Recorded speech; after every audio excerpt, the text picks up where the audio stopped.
महारानी एथेरिया और बादलों का रहस्य बाय यूजर। बहुत दूर आसमान के ऊंचे बादलों के बीच चमकता हुआ एथेरियल साम्राज्य था। यहाँ की महारानी एथेरिया अपनी जादुई शक्तियों से पूरे राज्य में रोशनी फैलाती थी। वह न्यायप्रिय और बहुत बहादुर थी। उनके महल की दीवारें हीरे जैसी चमकती थीं। आज सुबह एथेरिया अपने बालकनी पर खड़ी होकर नीचे की दुनिया देख रही थी। अचानक एथेरिया ने देखा कि राज्य का मुख्य सूर्य रत्न धुंधला पड़ रहा है। तभी उनका छोटा सा यांत्रिक उल्लू, जिसका नाम वायु था, उड़ता हुआ उनके पास आया। वायु बहुत घबराया हुआ था। उसने बताया कि किसी ने राज्य की रोशनी चुरा ली है। बिना रोशनी के बादलों का ये साम्राज्य गिर सकता था। चिंता मत करो वायु, हम इसे ढूंढ निकालेंगे, एथेरिया ने दृढ़ता से कहा। उन्होंने अपना सुनहरी लबादा ओढ़ा और वायु के साथ बादलों की गहराई में उतरने का फैसला किया।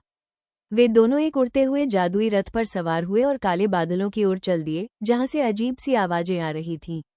रास्ते में उन्हें एक विशालकाय बादल दानव मिला। उसका नाम मेघदास था। वो बहुत गुस्से में था और रास्ते में खड़े होकर गड़गड़ाहट कर रहा था। मेघदास इतना बड़ा था कि उसका एक हाथ ही एथेरिया के पूरे रथ के बराबर था। एथेरिया ने डरने के बजाय उससे बात करने की कोशिश की।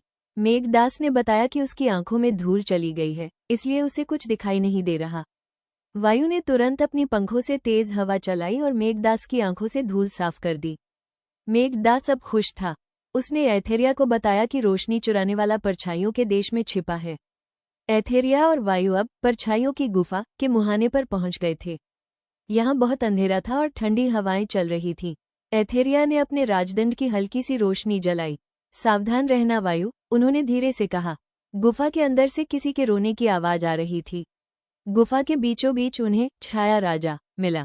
वो कोई दुष्ट राक्षस नहीं था, बल्कि एक उदास छोटा सा लड़का था जो परछाइयों से बना था। उसने सूर्य रत्न की रोशनी इसलिए ली थी क्योंकि उसे अंधेरे में अकेले डर लगता था। वो बस थोड़ा सा उजाला चाहता था ताकि वो खेल सके। वायु छाया राजा के पास गया और उसने उसे अपना एक चमकता हुआ यांत्रिक पंख दे दिया। ये पंख तुम्हें हमेशा रोशनी देगा, वायु ने अपनी मशीनी आवाज में कहा। छाया राजा ने पंख लिया और उसकी आंखों में खुशी चमक उठी। उसे समझ आ गया कि चोरी करना गलत था। छाया राजा ने महारानी एथेरिया को सूर्य रत्न वापस कर दिया। जैसे ही एथेरिया ने रत्न को छुआ, वो फिर से तेज रोशनी से भर गया। एथेरिया ने छाया राजा से वादा किया कि वो हर साल बादलों के साम्राज्य में उसे बुलाएंगी ताकि वो अकेले न रहे। एथेरिया और वायु वापस अपने महल लौट आए। सूर्य रत्न को उसकी सही जगह पर रखा गया और पूरे एथेरियल साम्राज्य में जश्न मनाया गया।